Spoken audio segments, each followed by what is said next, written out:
अब हम कक्षा 6वीं अध्याय 4 के भाग 3 को, जिसमें पदार्थों का पृथक्करण को पढ़ेंगे, जिसमें है 10वां क्रिस्टलीकरण। अब क्रिस्टलीकरण किस प्रकार के पदार्थों का पृथक्करण के लिए अपनाया जाता है, इसको हम देखते हैं।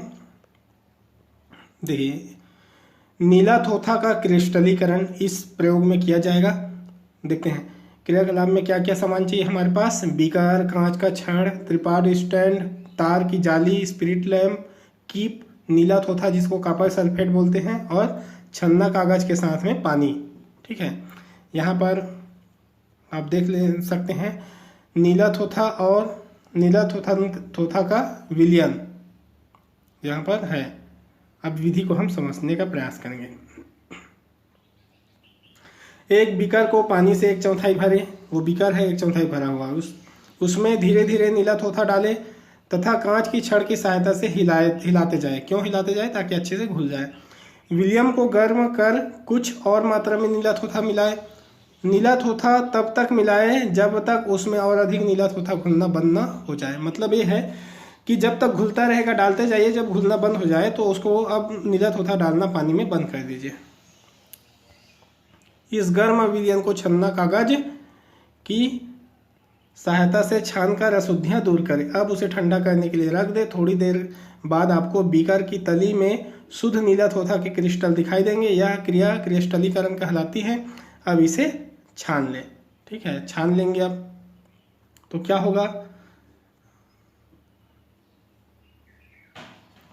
ये नीला थोथा का विलयन था, वो कुछ समय बाद क्या हो जाएगा, जब उसे हम ठंडा करेंगे, गर्म करने के बाद जब हम ठंडा करेंगे तो जो नीला थोथा है वो नीचे में बैठ जाएगा दाना दाना जैसा।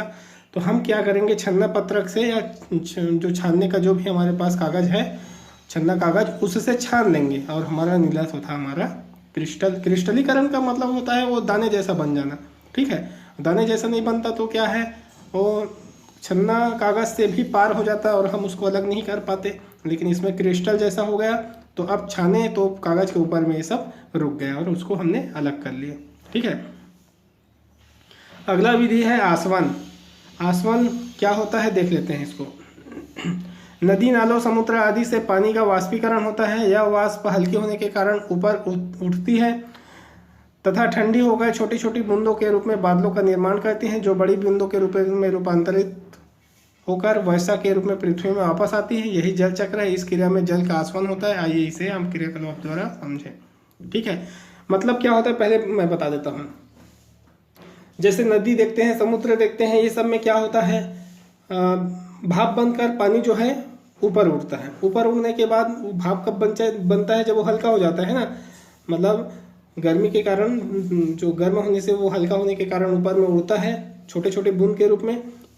तो बाद में क्या होता है, वो छोटे छोटे बूंद जो है बादल में वो बड़े हो जाते हैं, मतलब जुड़ जाते हैं, और जुड़ने के बाद वो भारी होने के कारण फिर पृथ्वी पर वर्षा के रूप में आता है।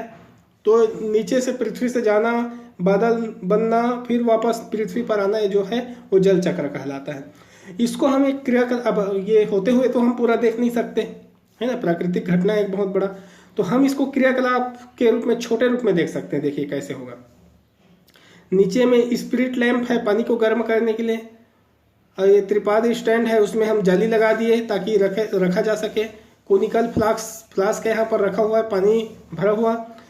कोनिकल फ्लास्क के ऊपर में कार का लगा दिए, मतलब ढक्कन के बीच में छेद रहेगा जिससे कि ये कांच की जो नली है वो फिट किया जा सके।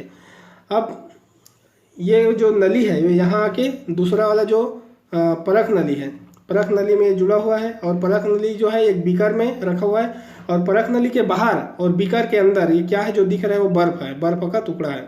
ठीक है, अब देखिए ये क्या, कौन से विधि में, इसमें हम क्या कर रहे हैं, पानी में जो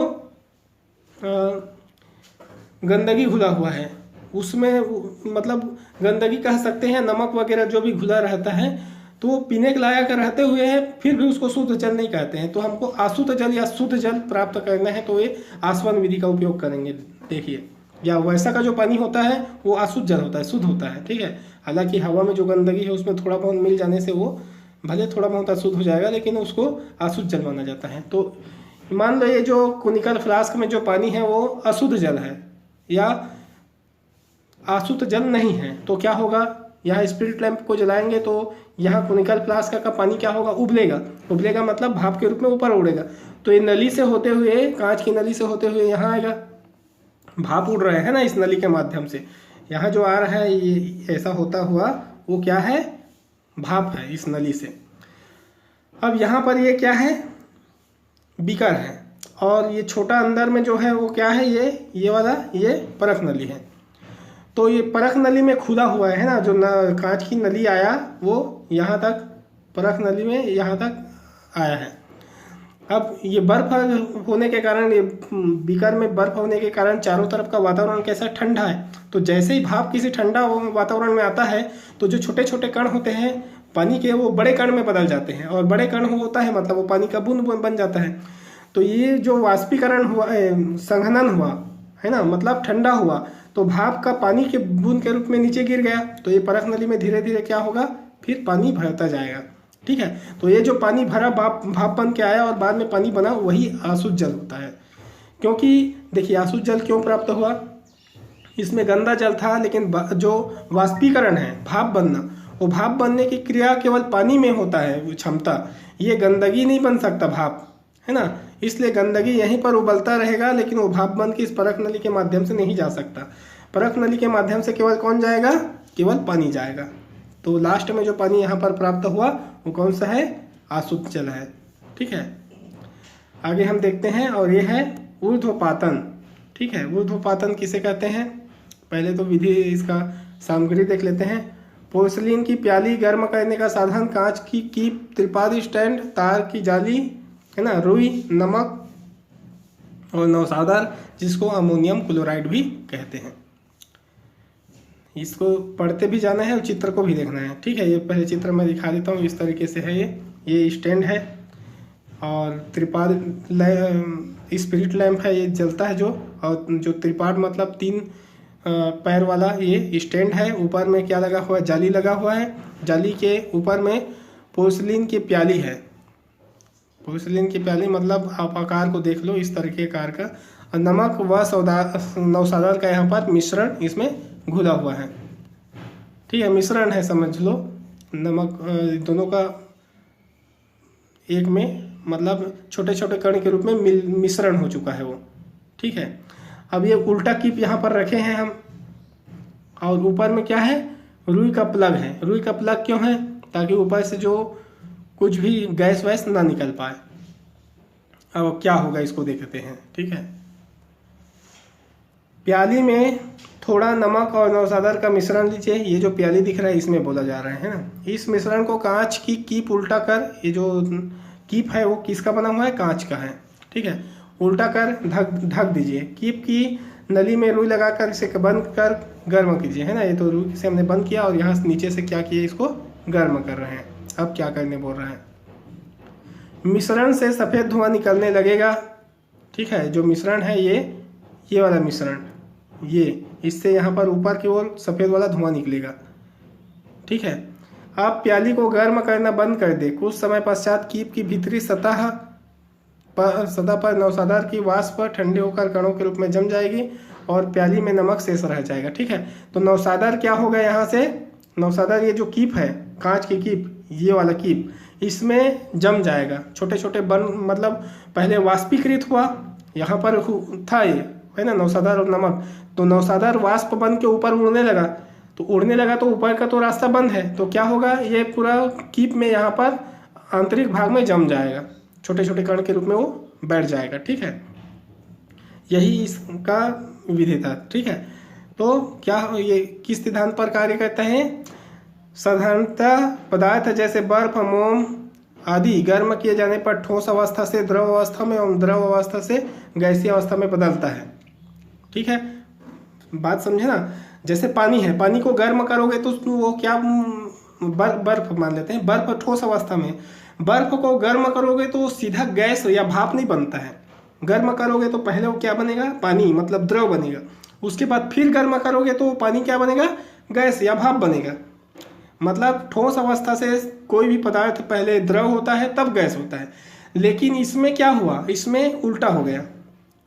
नौसादा ठोस अवस्था में था और गर्म किए तो सीधा क्या हो गया, गैस अवस्था में, बिना द्रव अवस्था में आए हो गए। ठीक है, इसी को बताया जा रहा है। परंतु उपरोक्त उदाहरण में आपने देखा कि नौसादा अमोनियम क्लोराइड गर्म करने पर बिना द्रव अवस्था में आए गैसीय अवस्था में बदल गया तथा उसकी वाष्प ठंडी होकर बिना द्रव अवस्था में आए पुनः ठोस अवस्था में कीप की सतह पर जम गई। इस क्रिया को ऊर्ध्वपातन कहते हैं। कपूर है, आयोडीन है, नैप्थलीन या डामर गोली है, इनका ऊर्ध्वपातन क्रिया इनका भी होता है। समझ में आया बात? एक बार इसको मैं चित्र से समझा देता हूँ, इसको हटा के, है ना,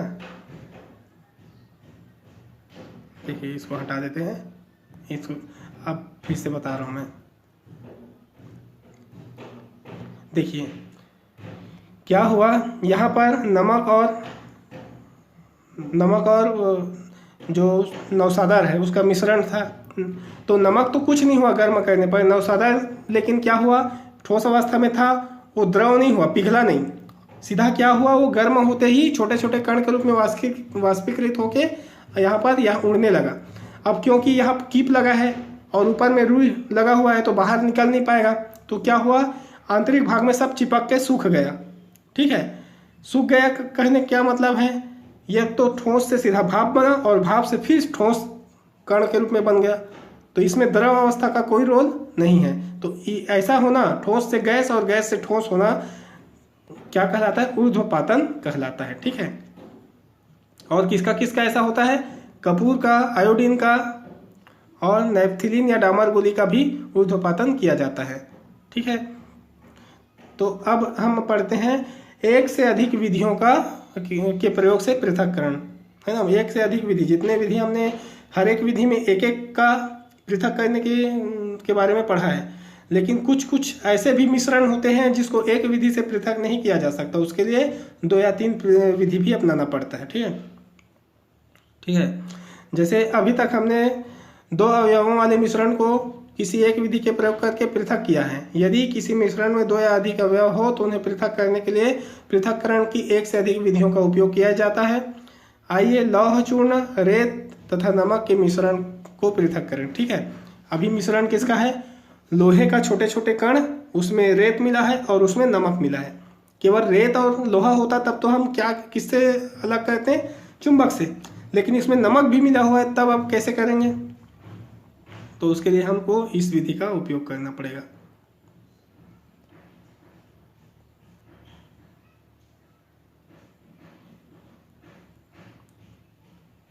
देखिए मैं साधारण तरीके से बता देता हूँ, इसमें जो भी विधि बताया है खैर वही विधि होगा। देखिए एक यहाँ पर ये मिश्रण है। ठीक है, यहाँ पर क्या क्या है, एक तो लोहा है, रेत है और नमक है। तो अब पहले चुंबक वाला विधि को अपना लेते हैं। चुंबक को इसके आसपास लाएंगे तो नमक ना आकर्षित नहीं होगा, ना रेत नहीं होगा, तो लोहा हो जाएगा। ठीक है, तो लोहा अब अलग हो गया। अब क्या बच गया यहाँ, रेत और नमक। तो रेत और नमक को अब अलग कैसे करेंगे, पानी में घोल दो, पानी में घुलोगे तो नमक घुल जाएगा, रेत बच जाएगा। अब जो पानी में घुला हुआ है उसमें रेत नीचे में, जैसे गिलास है, बीकर है, इसमें घोले तो रेत यहाँ पर बैठ जाएगा और इसमें नमक पानी रह जाएगा। नमक पानी को दूसरे बीकर में डाल दो, नीचे में रेत अलग हो गया। अब नमक और पानी घुला हुआ है, उसको कैसे करेंगे, फिर वाष्पीकरण करेंगे, पानी वाष्प बन के उड़ जाएगा और क्या प्राप्त हो जाएगा हमको, नमक। ठीक है, तो इसमें कितना विधि हो गया, पहले चुंबकीय पृथक्करण हो गया, फिर निथारना हो गया, फिर वाष्पीकरण हो गया। तो ऐसे कई विधि के द्वारा भी किया जाता है। ठीक है, तो ये अध्याय 4 खत्म होता है। अब अगला वीडियो होगा अध्याय 5 का।